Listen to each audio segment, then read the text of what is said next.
and Vice Chairman of National Democratic Congress, and Samuel Abuaje, former parliamentary candidate, Squadron Leader Peter Bafemi Anala, Flying Officer Manin Chum Ampedu, and Sergeant Ernest Adu Mensah. Mr. Speaker, the minority extends its deepest condolences to their families, loved ones, and all who mourn their loss. May their soul rest in perfect peace, even as we are inspired by their dedicated service to recommit to public service with dignity, courage, and honor. Mr. Speaker, we have today also welcomed 2 new members of Parliament, a member for Akwitia and Tamale Central.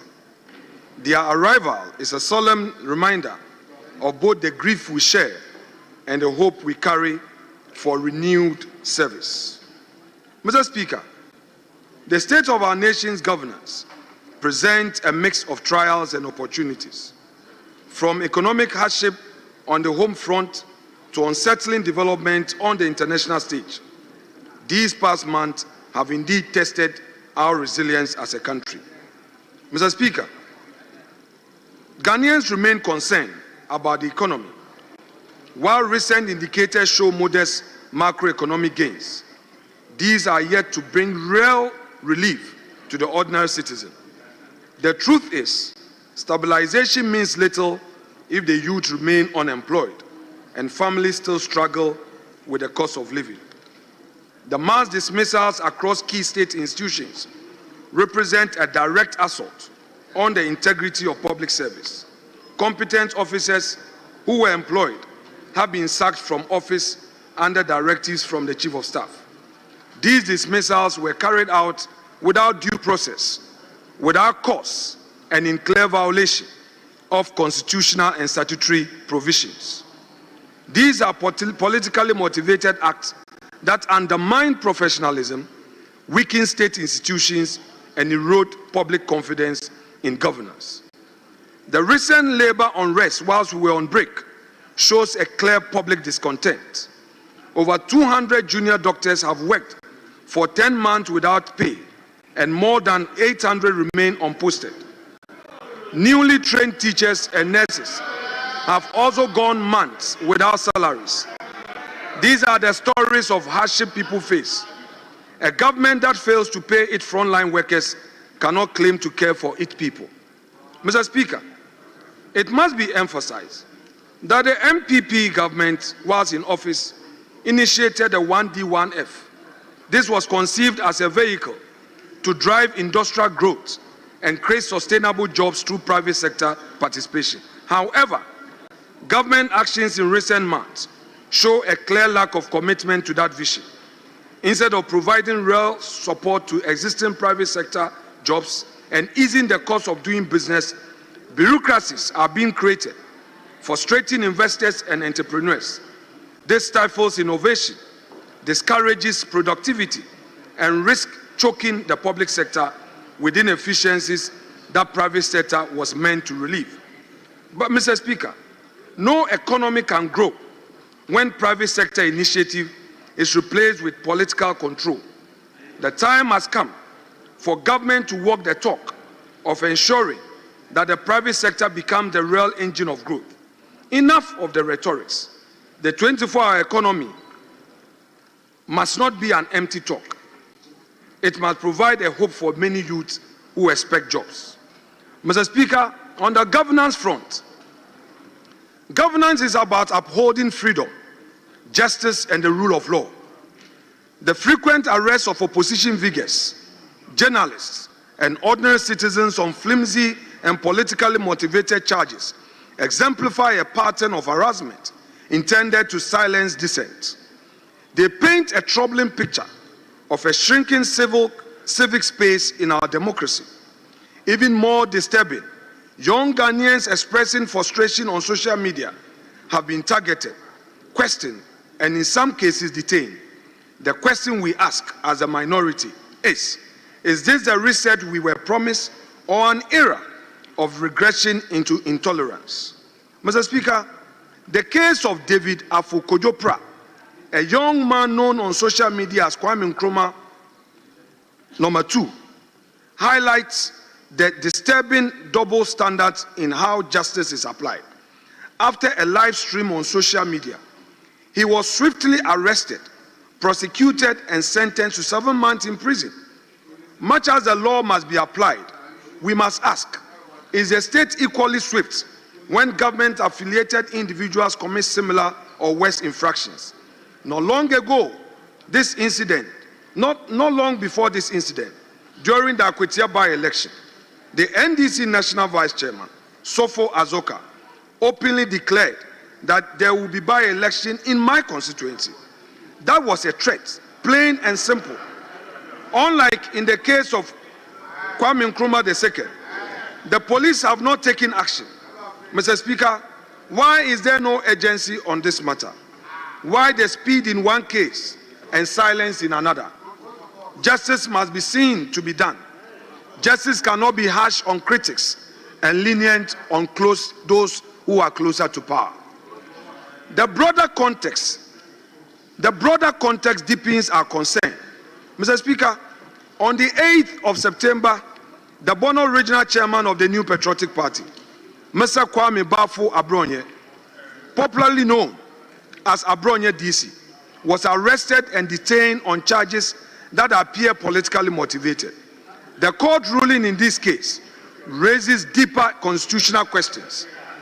In delivering judgment, the presiding judge, His Lordship Akwa, cited George Orwell's Animal Farm, observing that, quote, all men are equal, but some are more equal than others, unquote, and went on to quote the late President Robert Mugabe, purportedly, quote, I can assure you of freedom of speech, but cannot assure you of freedom after speech, end quote.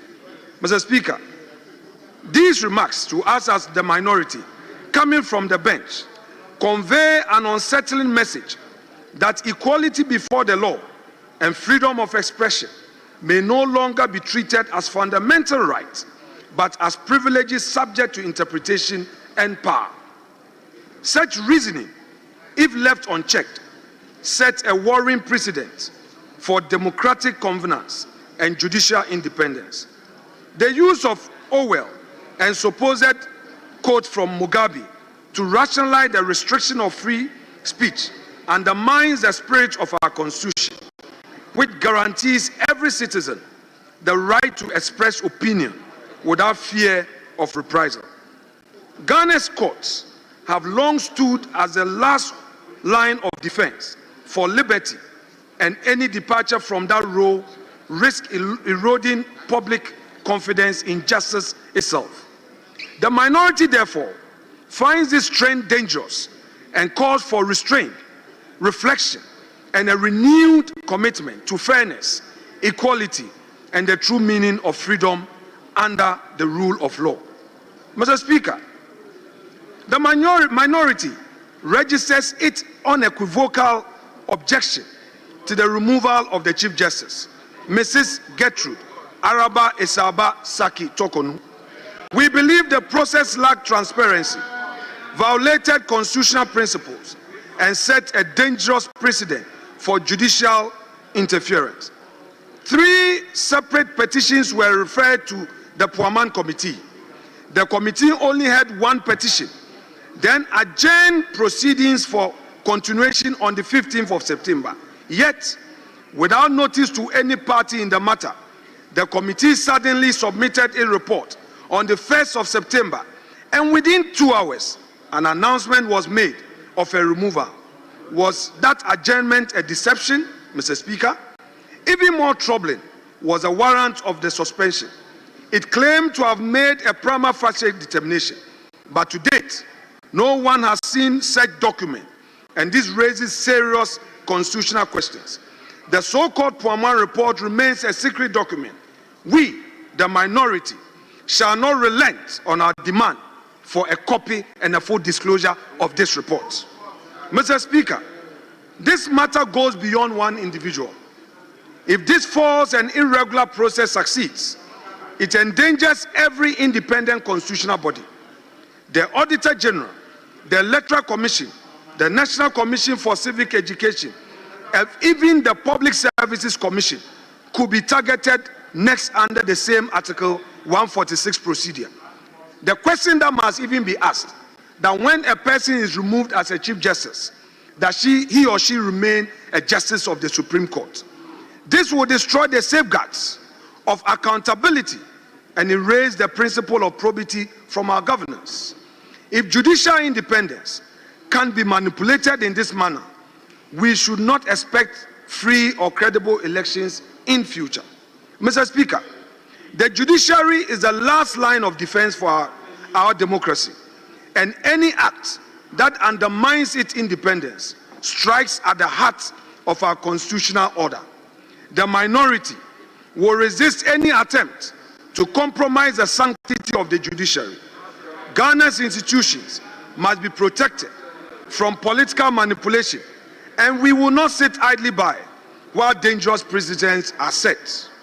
On the issue of illegal mining, we, the minority, are of the view that this represents one of Ghana's gravest governance challenges that has persisted across successive governments and which has escalated into a full-blown national crisis is the menace of illegal mining, popularly known as galamsey. The devastation caused by galamsey to our environment, water bodies, and public health cannot be overstated. Even as we convene today, Mr. Speaker, our rivers run brown with pollution. Vast tracts of once fertile land lies carried and toxic, and many of our citizens in mining communities face illness and danger from poisonous chemicals. We have talked about illegal mining for years, yet the problem has only grown worse. Time for mere talk is over. We need decisive, visionary action now to save our country's future from disaster. Not long ago, we were warned. One such early warning came in 2010 when investigative journalist Anas Arimayel Anas released a documentary exposing the dark underbelly of galamsey. That expose, part of the Africa Investigate series, shone a light on the tragic consequences of illegal mining that were already evident back then. The documentary recounted how in June 2010, a galamsey pit near Dunkwa Onofin flooded, killing an estimated 150 people in a single disaster.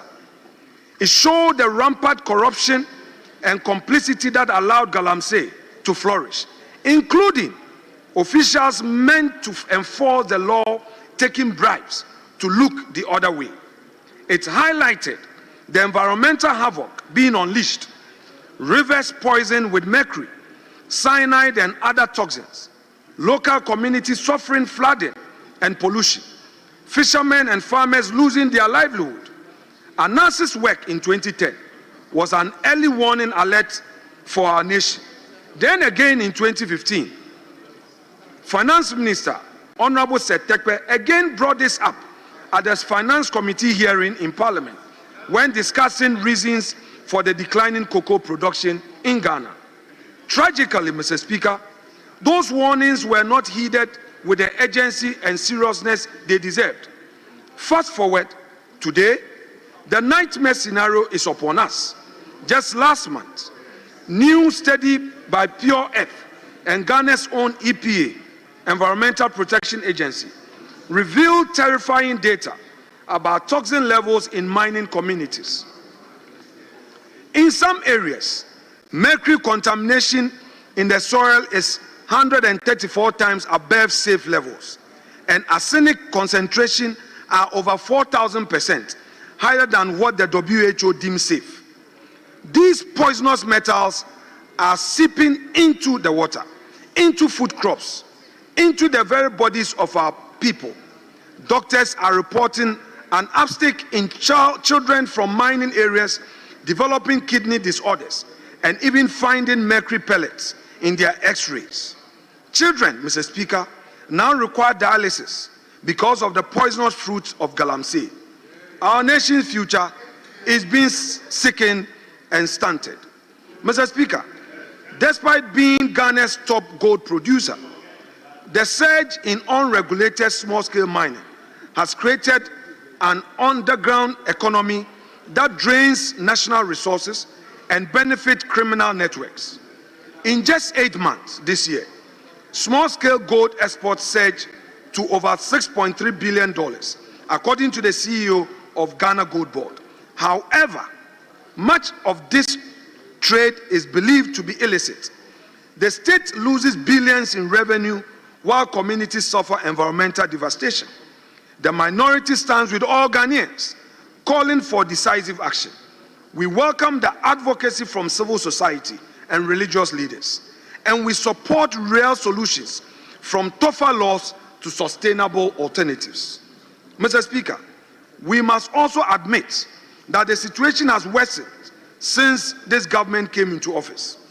At the 2025 May Day celebrations, organized labor, speaking through its General Secretary General, confronted this matter with deep disappointment that the galamsey menace has worsened under the watch of this government, barely 5 months into its administration.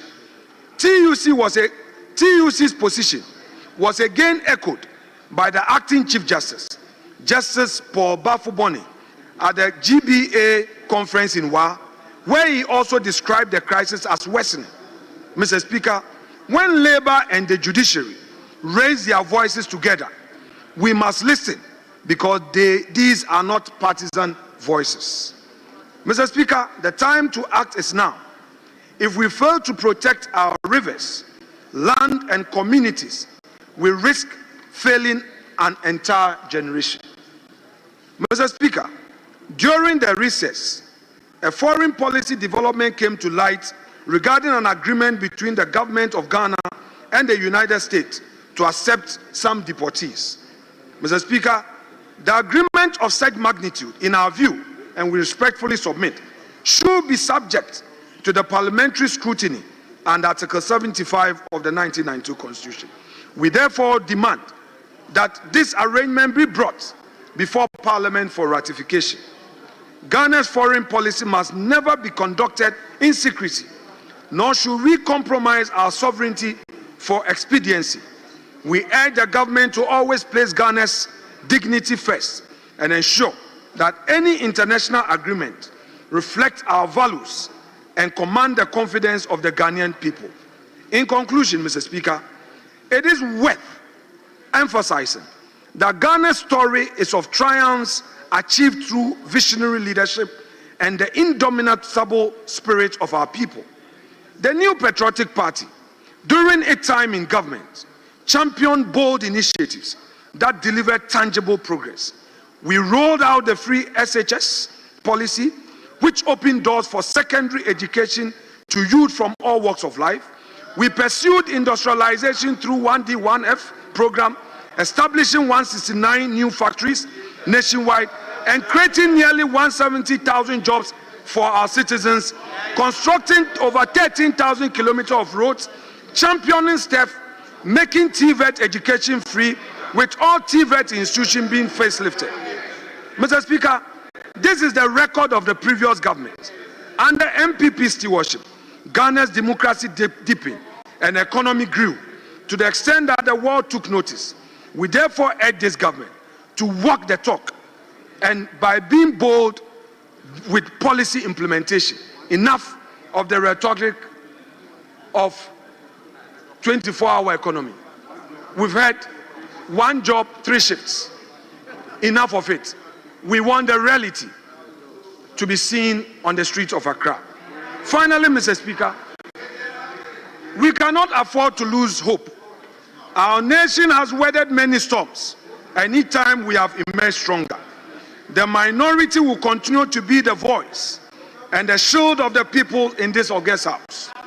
Though we are 87, we assure the people of Ghana that we are firm in our conviction and will be able to hold this supermajority to account. We don't believe in numbers, we believe in substance, and will confront you with substance.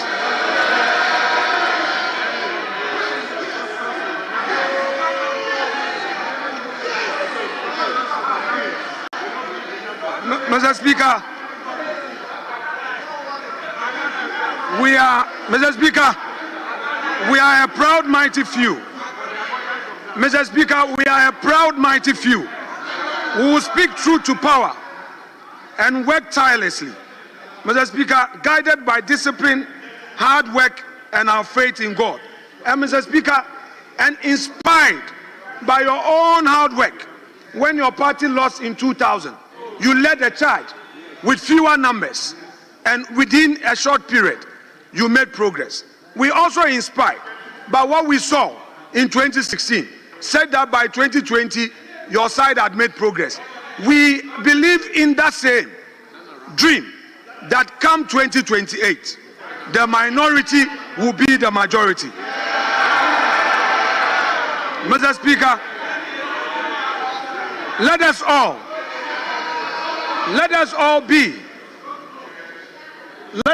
be in President Akufo-Addo's words, be citizens, not spectators. Mr. Speaker, I thank you so much for your kind audience, and I thank colleagues for indulging.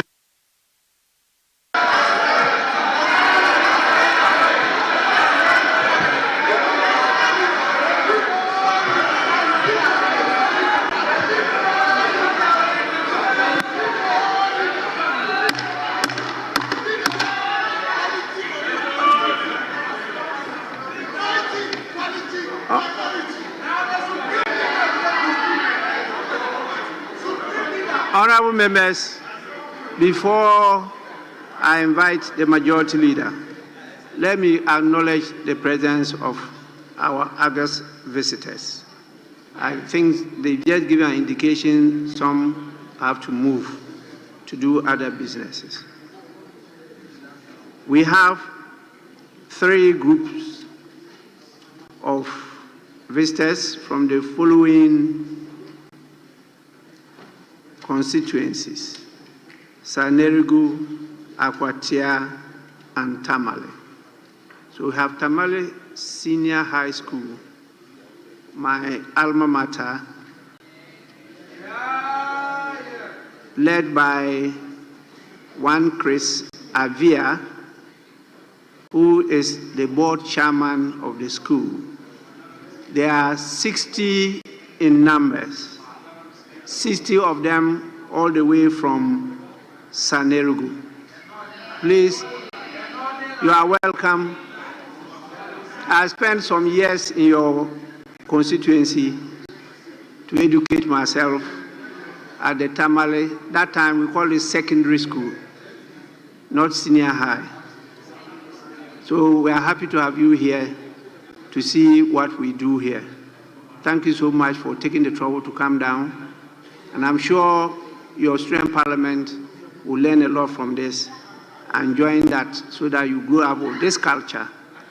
You are most welcome. Please, you may resume your seats. We have constituents from Akwatia constituency, led by the District Chief Executive, Honorable Umar Ahmed. They are 82 in number. 82 in number. I think they have moved out. They moved out, I'm sure, because after we saw in the MP, they decided to follow the MP. We also have constituents from Tamale Central constituency, led by Fuseini Yusuf, who is the secretary to the group. They are 102 in number. You are all welcome to your house. Honorable members, I will now invite the majority leader to give you warm words of welcome.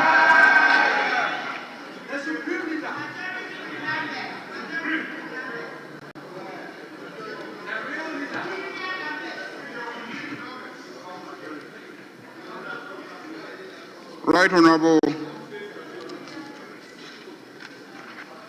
Speaker Alban Sumana, Kingsford, Bagby, the Honorable Deputy Speakers,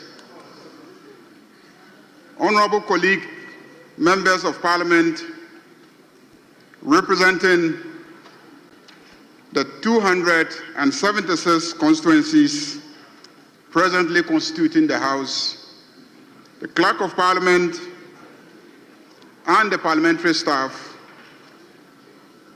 By the grace of the Almighty, we're all here, and you are welcome back to this House for the third meeting of the first session of the 9th Parliament.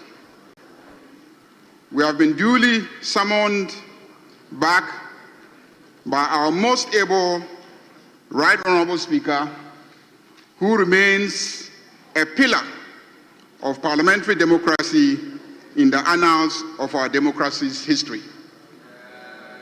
We continue to thank you, Mr. Speaker, for your continued defense of the independence and autonomy of this House as a coordinate branch of government.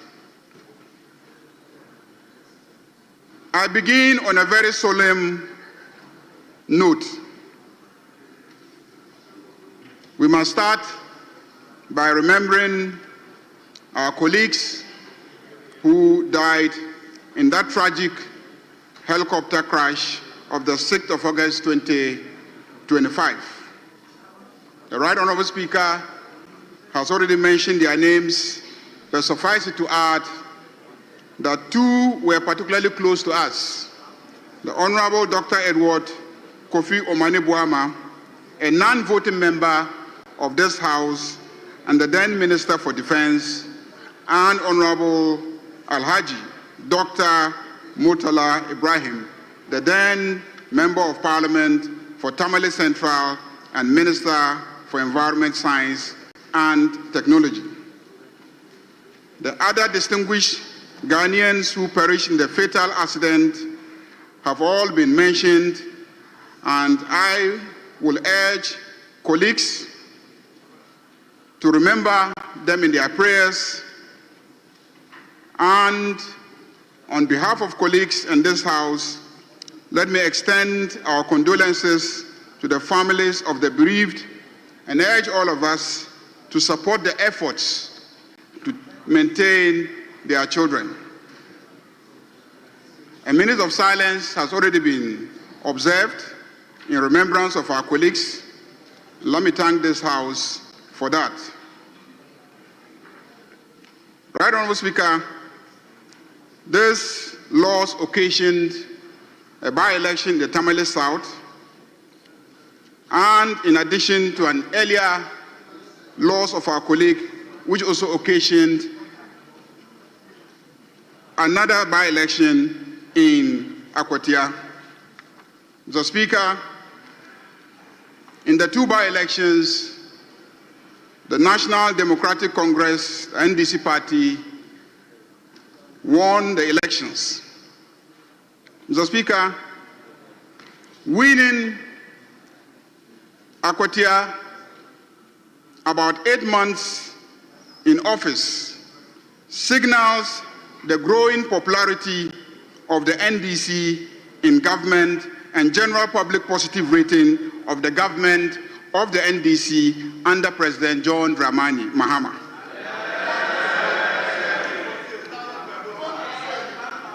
Mr. Speaker, with these two elections and the one that took place in Ablekuma, this House is now fully constituted. The independent members of this House remain 4. The NPP, which previously had a micro-minority of 88, has had its number shrink further to 87. Mr. Speaker, I believe They are no longer a micro minority, but a minuscule minority. Mr. Speaker, micro could actually be a large number, because micro is a unit of measurement. 1 million can actually be micro when you are evaluating 1 billion. In English, when you want to describe something as very small, you say minuscule. The NDC supermajority will balloon to 185, and when we add our numbers to the 4 independents who have agreed to do business with us, the NDC will become a gargantuan majority. All I can say is, Mr. Speaker, so far, so excellent. During recess, MPs had the opportunity to observe the impact of work we did during our previous meetings, the budget we approved, the laws we passed, and the policies underpinning them. Our engagements revealed the persistent, urgent need to address youth unemployment. We must ensure that our laws and the policies that we enact create jobs. Ghana's population still remains very young. Citizens aged 15 to 35 make up over 38% of the population and 60% of the labor force. They face enormous barriers to economic inclusion. Indeed, they want jobs. In the 2024 Afrobarometer report of the CDD, concerns about unemployment was the topmost concern of most Ghanaians. This was followed by the management of the economy and then infrastructure. During this meeting of Parliament, members will focus on reviewing job creation policies of the various sectors. We propose to hold a special parliamentary hearing on the extractive industries with a view to exploring the impact on beneficial national economic development, overall benefit to the country, and in particular, the extent to which local content legislation are being enforced to create jobs for Ghanaians and ownership of the extractive industries. Every sector of our economy has a job creation potential, and our debates and deliberations in this meeting will focus on how this Parliament would hold sector heads accountable for ensuring that jobs are indeed created to the benefit of the Ghanaian youth. In this regard, most committees will be requested to conduct hearings on the extent of job creation policies and programs of the various sectors so we can enhance efforts towards job creation. Indeed, during the recess, we had the opportunity for committees to engage in field visits and engage with interest groups and governmental agencies, and we observed firsthand the impacts of the financial budget and economic policies and legislation we passed in the previous meetings of Parliament. Right Honourable Speaker, I am proud to say that so far, so excellent. The energy sector is doing very well, and electricity has remained on and powering growth. So far, so excellent. The economy is rebounding, and Ghana once again is gaining economic respectability globally. So far, so excellent. The Ghana cedi is gaining strength and stabilizing. So far, so excellent. Inflation has come down to single digit, and prices are coming down, and life is becoming affordable to the ordinary Ghanaian. So far, so excellent. We are paying our debts, and at the same time, we are not accumulating needless debts. So far, so excellent. We are spending on the right things, and within our means. We are spending, but spending wisely. So far, so excellent. Our schools are functioning well, and free HSS is well funded, and we have not experienced any disruption of the school year calendar in our constituencies during our recess. Let me repeat, our schools are functioning well, and free SHS is well funded, and we have not experienced any disruption of schools or school calendar in our constituencies. So far, so excellent. Mr. Speaker, the NHIA has paid a total of 2.84 billion Ghana cedis in claims to accredited healthcare providers across the country. This represents the most consistent payment trend since the scheme's inception. The NDC are the best implementers of social intervention schemes. As I address you, there are no arrears outstanding. Claim payments are now up to date, with reimbursements made monthly, a marked improvement from previous years when payments delayed for several months. This improvement has restored confidence among healthcare providers, stabilized service delivery, and enhanced the scheme's credibility across all regions. Additionally, the uncapping of the NHIL by His Excellency President John Dramani Mahama has released an additional 3.4 billion Ghana cedis to the NHIE, marking a historic fiscal breakthrough that secures sustainable funding for timely claims payment, expansion of coverage, and implementation of flagship reforms such as free primary health care and Mahama Cares. So far, so excellent. Mr. Speaker, the health insurance scheme is on track to reach an unprecedented 20 million active members by end of year 2025. So far, so excellent. Our hospitals and health facilities are being well funded, and Mr. Speaker, I can only say good things will happen to this country. Our metropolitan, municipal, and district assemblies are very well financially lubricated, with prompt transfers of 80% of the common fund allocations.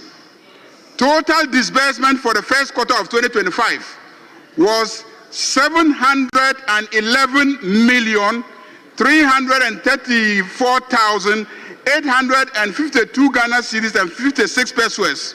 That's the first quarter. Second quarter 2025 disbursement was also completed on 21st August 2025, and this was 1,318,484,908 Ghana cedis. Mr. Speaker, these disbursements are boosting local economies, as procurements which must be done at that level are being done to create local jobs and opportunities. So far, so excellent. Many progressive initiatives we approved in this House in the last meetings have been launched on course and are on course. Notably, the big push in road infrastructure is on course. So far, so excellent. Mr. Speaker, Info Analytics did some polls released in July 1st, 2025, and they revealed that 70% of Ghanaians believe the country is on the right track. 70% of Ghanaians believe the country is on the right track. So far, so excellent.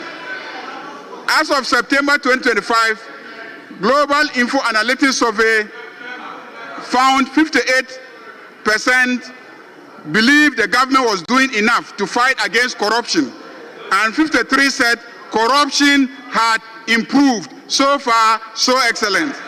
A similar report of Info Analytics in 2024 revealed that 65% of Ghanaians believe that the country was heading in a wrong direction. There is a clear turnaround in how Ghanaians perceive their country and their government now. We must stay the course in this direction, and the work of this meeting of Parliament must keep the pressure on our executive arm of government to keep delivering. In this regard, I want to assure Ghanaians that the overwhelming NDC majority will not treat our counterparts in the executive with kid gloves. We will continue to demand performance and delivery of promises made in our manifesto. Bipartisanship shall be our hallmark, so we will tolerate our minuscule minority and heed sound, and genuine criticism. Mr. Speaker, this is a budget meeting. We will be receiving the 2026 budget statement in due course, but the signs of a very positive development are already clear. 95% of Ghanaians in a survey conducted by professional service firm PwC in July 2025 believe the country's macroeconomic performance in the first half of the year has met or exceeded expectations. 95% of Ghanaians believe that our macroeconomic performance, yes, our macroeconomic performance has met or exceeded expectations. Indeed, even members of the MPP cannot deny the fact that the indicators are looking very, very good. So far, so excellent. Mr. Speaker, we in the NDC are governing well. The president of Imani, Franklin Kujo, on July 5th, 2025, strongly endorsed President John Dramani Mahamed's recent decision to scrap fuel allowances and allocations for all political appointees, describing it as a wonderful initiative. So many wonderful initiatives that should be codified into law to prevent future reversals. So far, so excellent. On October 10th, 2025, the IMF stated that Ghana's economy is rebounding faster than anticipated, with macroeconomic stabilization taking root, following a strong performance in the first half of 2025, underpinned by strong services activity, agricultural output, and others. So far, so excellent. The IMF has also lauded Ghana on recent stabilization of the cedi, noting that the development signals improvement in the country's economic fundamentals, renewed policy credibility, and investor confidence. So far, so excellent. On May 7, 2025, Bloomberg rated the Ghana cedi as the best performing currency in the second quarter. Bloomberg rated the Ghana cedi as the best performing currency in the second quarter. So far, so excellent. The positive endorsement of policies and programs this House approved keep coming locally and internationally. During a high-level meeting in Washington, D.C., the African Development Bank President, Dr. Sidi Uta, described the Gold Board under the new President John Dramani Mahama-led administration as a timely innovation that aligns with the African Development Bank's efforts to promote responsible resource management and fiscal sustainability. So far, so excellent. The economist, chartered accountant, and banker, Dr. Akwesi Ajiman, in his mid-year economic review of 2025, stated that Ghana's political reset in 2025 has coincided with an unmistakable economic rebound. Inflation is easing, the Ghana cedi has steadied, business activity is picking up, and this grants the new administration its first real chance to rewrite the country's stop-start growth story. Mr. Speaker, to cap it all, Mr. Speaker, we are going to the World Cup in America. So far, so excellent. So much has been achieved so far within a short time, but a lot remains to be done. We are not out of the woods yet, and many things must change. Recently, we placed senior high school students. The lobby to get into grade A schools reveals a malaise that must be fixed in our educational sector. There must be no grade A school and no grade B schools. We spend equally on all teachers in all schools. We in this parliament must do whatever it takes to fix all schools and demand equal performance. We pay equally to all schools. This House must begin to demand accountability and the greatest standards of performance from all our services: education service, health service, judicial service, and all the public services of Ghana. Reforming attitudes there must engage our attention. The reset agenda must permeate our public services. Mr. Speaker, the story of Ghana is now being told in a positive light on all international platforms. The reset agenda of President John Dramani Mahama and the NDC party is on course. This House will sustain the agenda in this meeting. We will demand accountability for past acts of corruption and abuse of power and gross mismanagement of the economy. We will demand the full implementation of the report of Operation Recover or Loot. Right, Honourable Speaker, my team has engaged the various sector ministers with a view to understand the weight of government business to be brought before us during this meeting. If they all receive the expected cabinet approvals, we could have a heavy legislative program in addition to the usual very involving consideration of the national budget. Mr. Speaker, the Ministry of Health has planned to seek approval for some legislation, including regulations, the National Health Insurance Regulations, National Vaccine Institute Regulation, Ghana Medical Trust Fund Regulation, Allied Health Professional Council Regulations, and others. The Minister of Education will seek the passage of the Kwame Nkrumah University of Science and Technology, change of university names. Mr. Speaker, there's been a cabinet directive to change the names of all the universities that were changed to individuals back to the names that they were given. A bill will be brought to this House to change and reverse all the changes of the names of the universities. Mr. Speaker, the Ministry will also seek this House approval for the passage of the Ghana Book Development Council Bill, the University of Engineering and Agricultural Science Bonsu Bill, College of Education Amendment Bill, Chartered Institute of Procurement and Supply Chain Bill, the National Teaching Council Regulations, National Council for Curriculum and Assessment Regulations, National Schools Inspectorate Authority Regulations, Ghana Tertiary Education Commission Regulations, and others. The Ministry of Transport will seek passage of the Road Traffic Amendment Bill, the Road Traffic Amendment Regulations, Road Traffic Amendment, Ghana Shippers Authority Regulations, Ghana Ports and Harbours Authority Bill, ratification of the African Road Safety Charter, and others. The Minister of Interior will seek the expeditious passage of the Security Intelligence Agencies Bill, the Immigration Service Amendment Regulations, Prison Service Parole Regulations, and the Gaming Regulations, Diaspora Birth Rights Certificate Bill, Community Service Bill, and the Extradition Bill. The Ministry of Lands and Natural Resources will want us to ratify a number of mining leases. These will include the ratification of mining leases in respect of Pesos Mining Ghana Limited, Clean Jobs Ghana Limited, TMC Limited, GM Group of Companies Limited, Golden Star Wasa Limited, Zagog Gold Limited, Gadriato Group of Companies Limited, Maripoma Mining Services Limited, and Bari DV Ghana Limited. They also program to bring before us the Wildlife Resource Management Regulations 2025. Right, Honourable Speaker, let me at this juncture mention that whilst we were away on recess, the issue of illegal mining, referred to as Galamsey, became very topical. His Excellency President John Dramani Mahama spoke to the nation in a media interaction and outlined progress made so far for the multiple approaches of government to deal